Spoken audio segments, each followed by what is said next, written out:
और इस वक्त ये बड़ी खबर मिल रही है कि संजय राउत के समर्थन में एनसीपी भी आ गई है, एनसीपी भी उतर आई है और एनसीपी का कहना है कि साजिश के तहत ईडी की ये कार्रवाई है, महाविकास आघाड़ी को तोड़ने की कोशिश है। एनसीपी ने यह कहा है जांच एजेंसियों का गलत इस्तेमाल किया जा रहा है। एनसीपी ने यह भी आरोप लगाया।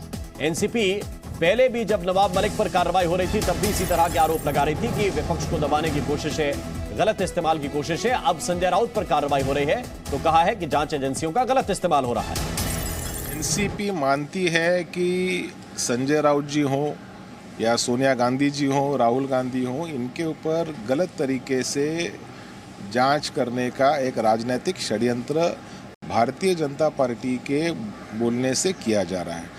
अब स्पेसिफिकली संजय राउत जी के बारे में अगर बात करेंगे तो उन्होंने 55 लाख रुपए का कर्जा लिया। इस कर्जे के बारे में उन्होंने अपने इलेक्शन एफिडेविट के अंदर इंफॉर्मेशन दी। उनके इनकम टैक्स रिटर्न्स में रिफ्लेक्ट हो रहा है कि ये डेट है, एक कर्जा है जिसको उनको वापस भी करना है। ये होने के बावजूद भी अगर उनको किसी यंत्रणा उनको बुलाती है तो मुझे लगता है इसके अंदर दाल में कुछ काला है।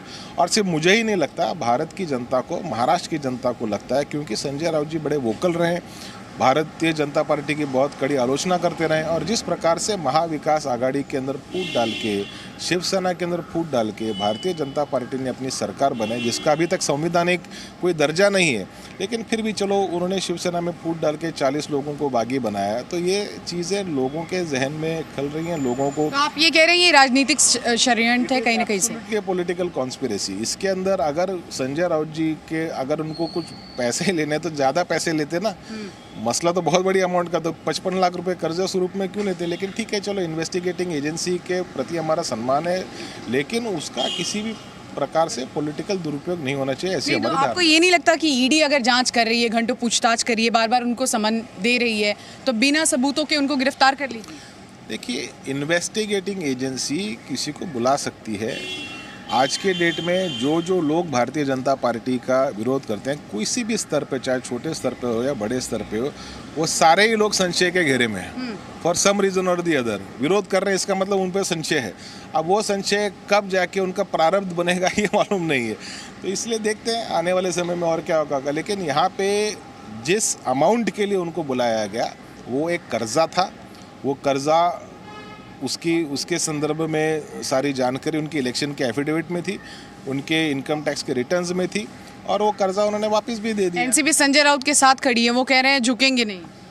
एनसीपी संजय राउत जी के साथ, सोनिया गांधी जी के साथ, राहुल गांधी जी के साथ और हर उस शख्स के साथ जो भारतीय जनता पार्टी की गलत नीतियों का विरोध कर रहा है, उसके साथ हम खड़े हैं। आखिर में किसकी आपको लगता है कि ये राजनीति है, कौन है जो ये कॉन्स्पिरेंसी कर रहा है? देखिए, जो लोग इस देश के अंदर एक अलग प्रकार की हुकूमत लाना चाहते हैं, जो विपक्ष की आवाज़ का गला घोटना चाहते हैं, कौन है वो लोग? मैं बता रहा हूँ ना, जो लोकतंत्र को नहीं मानते, ऐसे लोग इस प्रकार के षड्यंत्र के पीछे हैं। और लोगों का कहना है, हमारा भी मानना है कि ऑपोजिशन को नेस्तनाबूद करने का एक भारतीय जनता पार्टी का एजेंडा है। वो चाहते हैं कि 2024 तक ऑपोजिशन ही ना रहे। लेकिन हम, जहाँ तक हमारी जानकारी है, क्योंकि ये सारी चीज़ें जो हो रही हैं, लोगों के अंदर एक प्रकार का गुस्सा अभी शुरू हो चुका है और हमें ऐसा लग रहा है कि 2024 तक एक पूरे भारत के अंदर एक बहुत बड़ा उठाव होगा और भारतीय जनता पार्टी को इसका बहुत नुकसान हो सकता है आने वाले समय में। और इस वक्त एक बड़ा अपडेट ये भी मिल रहा है कि मुंबई पुलिस के लगभग 150 पुलिसकर्मी इस वक्त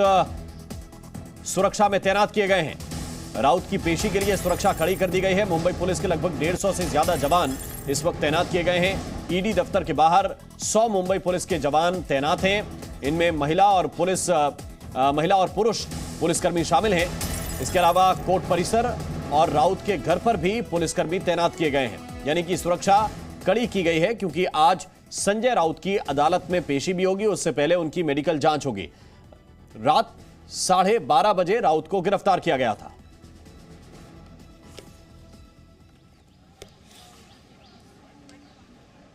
और इस वक्त हमारे साथ तमाम सहयोगी भी जुड़े हुए हैं। साथ ही बीजेपी के नेता आराम कदम हैं, कांग्रेस से दीपक झा हैं, इसके साथ साथ हमारे साथ शिवसेना की तरफ से किशोर तिवारी भी जुड़ रहे हैं।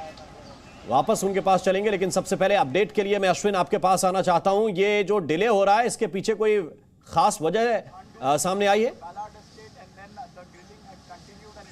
जी देखिए, जो हमें पता चला है, सत्यव्रत कुमार चूँकि वो 9:45 के आसपास पहुंचे हैं और सत्यव्रत कुमार ही वो अधिकारी हैं जिनके आने के बाद जब वो दिल्ली से मुंबई पहुंचे और फिर तमाम जो है पूछताछ हुई और उसके बाद गिरफ्तारी उनके द्वारा ही की गई। तो ऐसे में कुछ देर पहले ही पहुंचने के बाद कुछ तमाम जो जानकारियां पहले से ही जो है ली गई थी वो इकट्ठा की जा रही हैं। साथ ही कुछ एक और सवाल थे जिसे सत्यव्रत कुमार जानना चाह रहे थे संजय राउत से, ताकि जो रिमांड है कॉपी जो तैयार की जानी है उसे तैयार की जाए और उसी आधार पर आगे की जो है रिमांड मांगी जाए। थोड़ी ही देर में ये जो फॉर्मेलिटी है वो पूरी हो जाएगी और इसके बाद संजय राउत को यहाँ से मेडिकल के लिए जे अस्पताल लेकर जाया जाएगा। सुरक्षा की अगर हम बात करें तो यहाँ पर मैं पुलिस कर्मियों की तैनाती दिखाता हूँ। करीब 150 से ज़्यादा पुलिसकर्मी यहाँ पर तैनात हैं और आप देखिए मुंबई पुलिस है, साथ ही राइट कंट्रोल पुलिस है, इसके अलावा सीआईएसएफ की टीम भी यहाँ पर मौजूद है। कल जो है सीआईएसएफ की टीम जो है संजय राउत के घर पर भी गई थी जब उनके घर पर रेड की गई थी ईडी द्वारा। राइट कंट्रोल पुलिस आप देख सकते हैं बैरिकेडिंग्स पूरी तरह से लगाई गई है, पुलिस की तमाम गाड़ियाँ यहाँ पर खड़ी हैं ताकि कोई भी कानून व्यवस्था की स्थिति संजय राउत को जब यहाँ से कोर्ट ले जाया जा रहा होगा या फिर मेडिकल के लिए ले जाया जा रहा होगा तो कोई गड़बड़ी ना हो। देखिए पुलिसकर्मी काफी बड़ी तादाद में यहाँ पर खड़े हैं और सुरक्षा का पूरा इंतजाम है। दो बड़ी गाड़ियां आगे की तरफ लगाई गई। नीलेश, कैसे सुरक्षा इंतजाम वहां पे आप देख रहे हैं?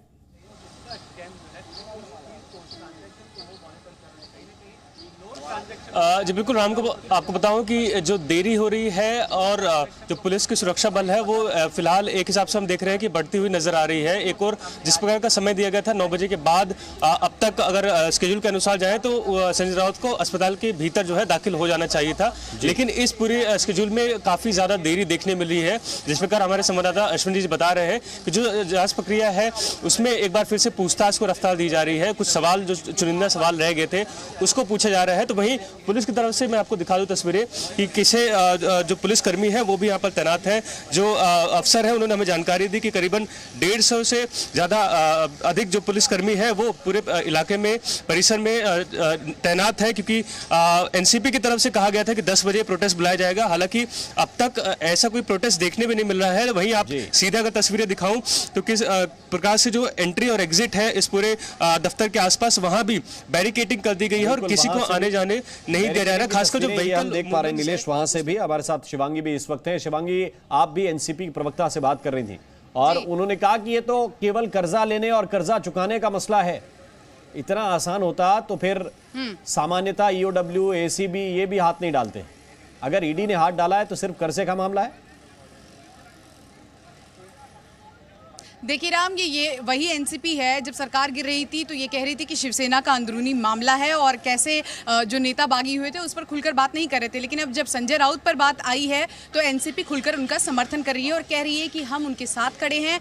और न सिर्फ संजय राउत, जिस तरह से सोनिया गांधी या जितने भी विपक्ष के नेता हैं उनको दबाने की कोशिश की जा रही है, हम उन सब के साथ हैं। लेकिन और एक जानकारी आपको बता दें कि राजनीति इस पूरे मामले पर हो रही है, लेकिन अभी अभी यहाँ पर जोन 1 के डीसीपी डॉक्टर हरि बालाजी पहुंचे हैं। उनसे हमने बातचीत की, उन्होंने बताया है कि कैसे सुरक्षा को बहुत ज्यादा बढ़ा दिया गया है। देखिए समर्थक कार्यकर्ता जो शिवसेना के हैं, एनसीपी के हैं, उनमें गुस्सा है, रोष है और वो कभी भी यहाँ पर ईडी दफ्तर के बाहर आकर प्रोटेस्ट कर सकते हैं, ये संभावना जताई जा रही थी। इसीलिए न सिर्फ महिला बल्कि पुलिस यहाँ पर जो महिला और पुरुष दोनों ही पुलिसकर्मियों को यहाँ पर लगाया गया है। कोर्ट के बाहर भी सुरक्षा बढ़ाई गई है, संजय राउत के घर के बाहर भी सुरक्षा बढ़ाई गई है और देरी की जा रही है वो इसलिए ताकि तैयारियां और भी ज्यादा की जा सके। जॉइंट डायरेक्टर हैं ईडी के सत्यव्रत कुमार। बिल्कुल, तैयारी तो जरूरी है क्योंकि प्रदर्शन हो सकते हैं और ऐसे में अव्यवस्था ना फैले, मुंबई के लोगों को दिक्कत ना हो, यह भी बहुत महत्वपूर्ण होता है प्रशासन के सामने। हमारे साथ इस वक्त समीर चौगानकर साहब हैं। समीर चौगानकर साहब, आपने कहा कि ये कौन सा मामला है? किशोर तिवारी जी, मैं आऊंगा आपके पास, लेकिन समीर चौगानकर जी की एक टिप्पणी के बाद चौगानकर साहब, मेरा सवाल आपसे ये था कि अभी एनसीपी के एक प्रवक्ता कह रहे थे कि ये तो केवल कर्जा लिया 55 लाख का और उस कर्जे को चुका भी दिया। इतना आसान मामला है और उलझा दिया संजय राउत को, इससे ईडी की मंशा दिखती है। आप क्या कहेंगे? बिल्कुल, मुझे लग रहा है ये बिल्कुल गलत है। कर्जा आपने किससे लिया है? 85 लाख रुपए आपके बैंक अकाउंट में, आपकी वाइफ के बैंक अकाउंट में, वर्षा राउत के अकाउंट में किसने ट्रांसफर किए? अली बाकी प्रॉपर्टी कहां से खरीदी गई? 55 लाख रुपए का जो दादर में फ्लैट खरीदा था जिसे ईडी ने सीज किया, वो किस पैसों से खरीदा गया? भाई 100 करोड़ रुपए प्रवीण राउत को मिला है इस पूरे घपले के अंदर। उसका कितना पैसा बैंक अकाउंट के थ्रू दूसरे खाते में गया, कितना पैसा कैश से आया, इसकी तो ईडी जांच करेगा ना। आपने सीधे सीधे बैंक से लोन लिया होता, किस्त चुका रहे होते तो कोई कार्रवाई नहीं होती। आपने किस व्यक्ति से पैसा लिया है 85 लाख रुपया, किस आधार पे आपके अकाउंट में पैसा ट्रांसफर हुआ है, ये ईडी जांच कर रहा है, इसके आप जवाब दीजिए। अगर सब कुछ साफ सुथरा होगा तो कुछ होगा नहीं। और मुझे लग रहा है संजय राउत को 1 जुलाई को ईडी ने बुलाया था, संजय राउत 1 जुलाई को ईडी के सामने पेश हुए, उसके बाद 20 जुलाई को ईडी ने समन भेजा था, 20 जुलाई को नहीं गए, 27 जुलाई को भेजा, 27 जुलाई को नहीं गए। तो मुझे लग रहा है कि अगर संजय राउत गलत नहीं तो उन्हें ईडी के सामने पेश होने में डरना नहीं चाहिए था। यह पूरा मामला 1000 करोड़ से ज्यादा का घपले का है, और जब पूरी जांच होगी तो अभी इसमें और बड़ी मछलियां पकड़ाई में आएंगी। संजय राउत तो शुरुआत है, अभी कई और महाराष्ट्र के भ्रष्ट नेता इसमें शामिल होंगे। किशोर तिवारी जी, क्या आपको लगता है कि ये जो गिरफ्तारी है ये पॉलिटिकल गिरफ्तारी है? क्योंकि अगर तथ्य नहीं है तो स्वाभाविक है कि अभी अदालत में दलील भी जाके रखनी है, 1-2 घंटे के अंदर वो प्रोसेस भी होगा।